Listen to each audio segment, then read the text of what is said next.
It's finished. It is finally finished. Our self-built log cabin is finally done. So I'm going to show you some of the good things and some of the bad things about building your own log cabin. Let's get into it. Hey up Duck, you're right, and welcome to my channel. If you haven't already, please do like and subscribe. So this behind me here is our log cabin. We purchased it from Wickes. It is the 12 foot by 12 foot Shire Danbury model. I'll give you a quick walk through the exterior and then we'll go through the interior, and then I'll show you some of the good things and some of the bad things about this Shire Danbury model. So let's have a look. So the first thing obviously I did was get my concrete base down. There is a damp-proof membrane under that to try and stop the water coming through. The dampness on top is obviously where it rains gone onto it. We are going to put some decking down on there all the way around it just to finish it off, because when it does rain the dust is coming up and it is covering the bottom of there. So you do get quite a few spare bits of wood left over from the project. That's everything that I've got left down there. As you can see, I made a couple of windowsills out of some boards that we've got down there. So let's have a quick look at the exterior. These are the windows and the doors. They both do open.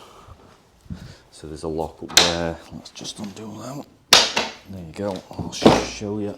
That one's not been open in a while, but they do both open like that. Both windows open. Got a nice overhang on top of there. That's probably a decent, probably 600mm overhang at the top of that. So I've got a decent sized porch on the front. This is the side. There's not that much overhang on the side, but you don't really need it. There's probably about 300mm overhang at the back. There you go. That's the felt that they provide. They provide even the felt and the roofing. Let me show you the roof. There you go. You get obviously both of those windows open. So this is flat pack. You've got to build it yourself. There's no getting around it at all. You have got to do it, everything apart from the windows. But you do have to put the glass in them, and you have got to put the beading in as well. So everything is flat pack. So you have got to be relatively good with a screwdriver and an hammer and a few DIY skills. The instructions you do get can be a little bit vague. It says you can look at YouTube videos and things like that, but for this model there was absolutely nothing on there. So a lot of times it's just a case of scratching your head and trying to work it out. So you do need a bit of common sense when it comes to that sort of thing. If not, there is phone numbers and emails and all that sort of jazz that you can get in contact with them, and they will help you if you do need any help. So once you made a start and got your base done, once you start getting the walls up, they seem to fly up. Everything just falls into place. And then the process is relatively straightforward. The less parts you've got, you know what needs to go where. Because it does come untreated like that, you will need to put something on it, otherwise it's just going to rot straight away. So what I did, I went to Screwfix and I got some decking oil. And I sprayed everything with decking oil, at least 2 coats, everything, absolutely saturated it, and it's worked great for me. Up to here anyway. You can just see the water, it just hits it and it just repels straight off. So if you're thinking of putting something on, get some decking oil, because it's just as good as anything else. So once we completed it, these are the colours that we went for. Painted it with Cuprinol, ducks back on one, and the shades with the other. There's a video on my YouTube on that if you want to check that out, the comparison of the two. With regards to the overall build on the exterior, it went up really well. I had no problems whatsoever that I can think of come to mind. A few issues with the doors, I'll show you them later on, so keep watching. But other than that, I can't think of really, to be fair. Everything went pretty well, so I'll show you a few things on the exterior that I had problems with. The only problems that we did have with the walls, slotting these together, was around here, and a few of these, like that one up there. As you can see, it's not flush because that's split and come out, so I've had to stick that back in. And it happened also on the other side. Luckily it happened on the back of here and not on the front. I think if it had been on the front, I would have been a little bit cheesed off because you're going to see it. But I managed to stick it in. It's not come out up to yet, and I've had no more come out. That were the only problems with putting the walls together. With regards to the roof, that went on pretty well. No issues at all with that. You do have to nail it down, each board. It says in the instructions anyway, but I went and got some screws and I screwed it down just for extra security, because I don't want it warping and coming up later on down the line. They do provide the felt as well. It's not the thickest in the world, let me show you that. There you go, that is the felt. It's not the thickest, like I says. There you go, and you can just rip it relatively easily enough. So if you did want to put some thicker and better stuff down, by all means you could. What I did when I felted mine though, I put some of that roofing felt adhesive, went to Wickes, got a massive tub of that. I think it was about 75 quid though.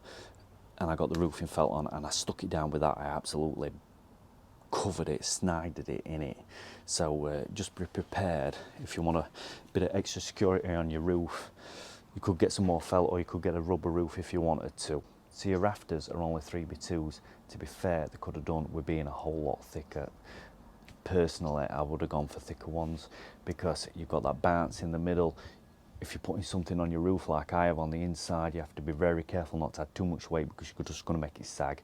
You're just going to make it bow, then you're just going to get stagnant water on it. There is a pitch to the roof, as you can see just there.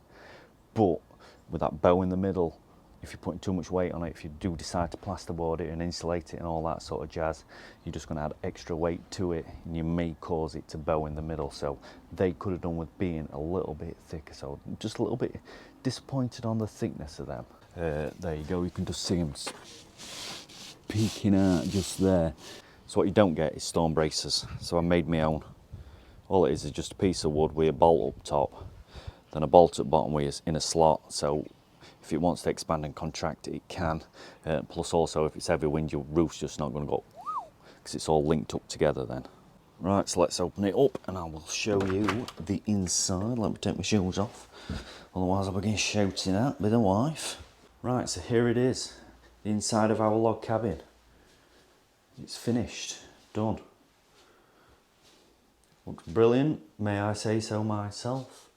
That's the ceiling, that's the floor, and that's the radiator.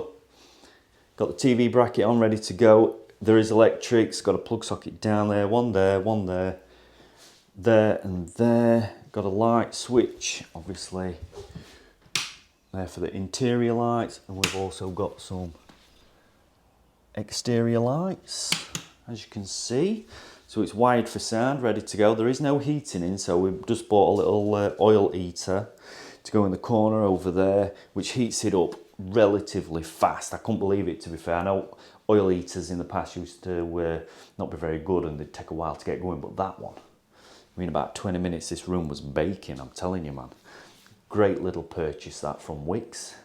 Right, so what I did, I built a stud wall all the way around, boxing in the windows and the doors, obviously. And what I did was, I went to Screwfix and I got some brackets, some 90-degree brackets with a slot on one side. So that slot then is attached to the outer walls, and the screw in it is not fully tight. So when I've screwed it in, it's just loose a little bit. So the interior wall is kind of separate to the exterior wall. So there's movement on the outside and not really much on the inside, which you need for your expansion and contraction, because it does expand and contract quite a lot, the building. So all around my windows, the windows aren't touching the inside of the studs. Same with the doors, so they can move when they need to move. Same with the exterior walls, they can move when they need to move. And the inside then should stay complete. I shouldn't get any cracking in the wall or anything like that. Same with the plastic on the ceiling. There's room for expansion all the way around there as well. So when it does tend to move or want to move, there's room for that. So I did think about that. So if you are doing something similar, you need to be prepared for the expansion and contraction of the walls, because that is a big thing when it comes to these log cabins. So as you can see, we've decided to go with curtains rather than blinds, because curtains will provide a little bit more insulation, because these are thermal curtains when they are drawn during the winter periods, and then during the summer they'll hopefully reflect some of that heat as well. That's the reason as to why we went with the curtains, plus the blackout as well. So as soon as you shut them, it is absolutely pitch black in here, which is also a great little feature if you and the missus want to slip away and have a little hey, you know what I mean?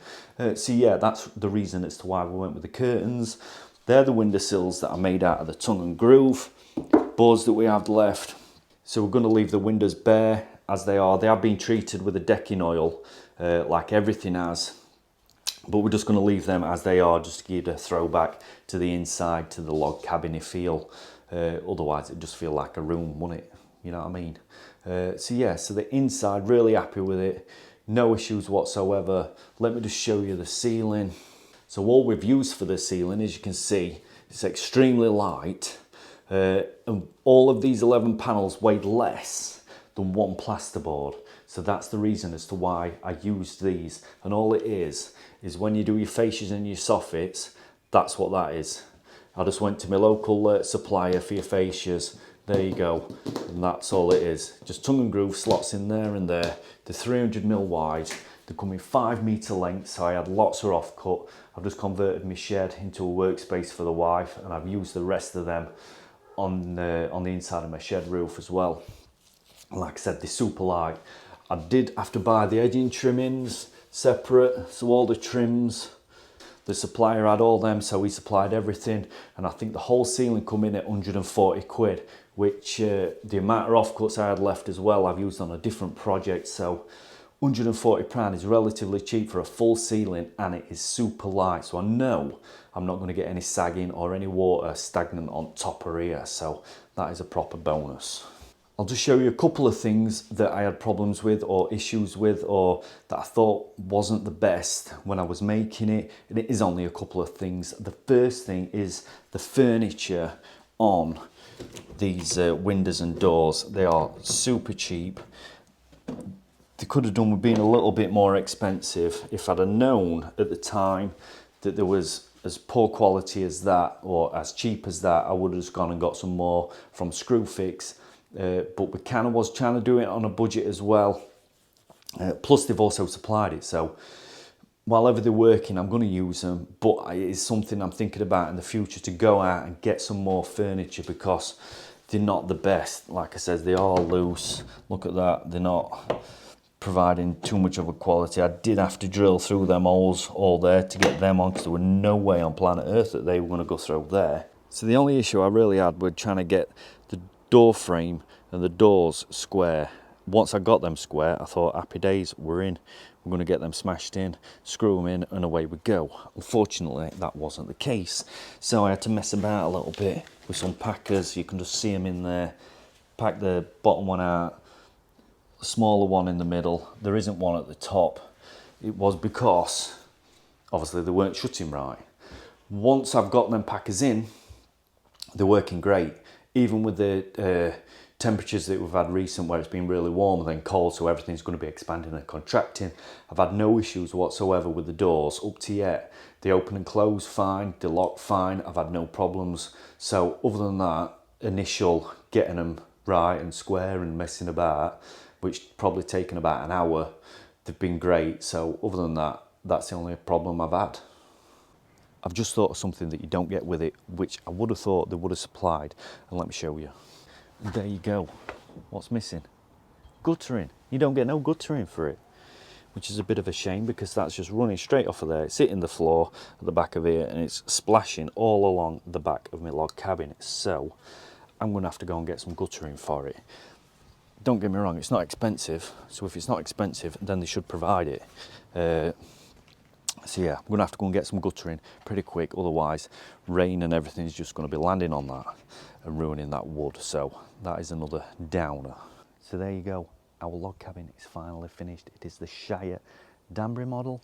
Got it from Wickes, like I said earlier.